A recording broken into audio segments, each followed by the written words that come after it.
All right, let's start and just say who, what teacher you went and saw and the subject that they teach. Okay, I went to Jill Kelly. She teaches, it was 7th grade science, the one that I went into. And I went to Kay Potter, which was social studies, and I believe it was 7th grade as well. All right, so we're just gonna go through these 3 questions. You can share your thoughts that you have jotted down, and that'll be it. So, how did this experience validate what you do in your own classroom? So Jill, like when she started her lesson, I went in right away at the beginning of the period, and she was really like, let's go, we got a lot to do, so I feel like I'm that way too, like, come on, we gotta go. And she was like constantly like, you know, just calling out kids of who was off task, just making sure they were on task and doing what they were supposed to be doing. And just like kind of breaking down the directions, like first this, next this, just like really specific step-to-step directions. Awesome. For me, it was kind of interesting. It was the beginning of class as well. Mrs. Stacy was also in there. She got in there about a minute before I did, but just looking at how Kay Potter communicates to her students and listening to how she does that, it's like kind of similar to me, but better.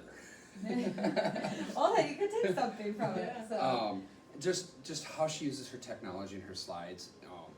And for me, it's just a little bit different because I've got kids in and out every few minutes. So it's like, how can I adapt what I'm doing to make it more efficient, maybe? Yeah, that's a great point. All right, the second question: what questions did this experience generate about what you are doing in your classroom? Go ahead. It doesn't matter. I put, how can I make things more relatable to the students and like their interests? So the lesson that I watched, she was doing the March Mammal Madness, like the bracket challenge, and it was during like March Madness for basketball. So I feel it was like she clearly had kids that were like into the basketball March Madness, and then like, you know, kind of relating it to like what's happening in their lives that they're interested in outside of school, and then pulling it into the classroom. So I was like, oh, what could I do a little more of that in my own room? Yeah, get kids interested. Yeah, Get them hooked. yeah. So she was doing a lot of partner work. They were working on a project, and I'd like to be able to do more of that, but I'd get them for like 20 minutes. And so I've got one group that I've tried to incorporate a little bit more of that with, and it's one of my ELA groups. Especially now that I've got them more grouped accordingly to their goal areas and maybe their level of fluency. So it's been a little bit better. Yeah. All right, and the last question: what's one thing that you might try in your classroom? Mine, I put connecting content to real world things, so like the March Madness. Really, the only one I was like, gosh, the only one I really do is like Earth Day. I try to like do something for that, but I'm like, there's more I could do, especially as like science connects to a lot of real world things. So just like pulling in some of those big things a little more, like just like stepping. It's okay to like take a day off of the curriculum and like do something a little different. So that was fun. Yeah, it's great.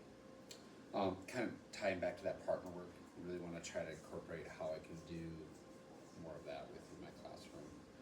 I did like what you said with tying it back into some of the real world things. Yeah. I mean, every day is we're reading, we're doing it. I mean, I'm just moan because it's short and it's how can I maybe incorporate some of the readings that maybe are a little bit more real world too, similar to how she was doing it within her classroom. Yeah, definitely. Those are both great ideas, and you can check in later and have some conversations around those. So, all right, I'm glad it went well and took something from it.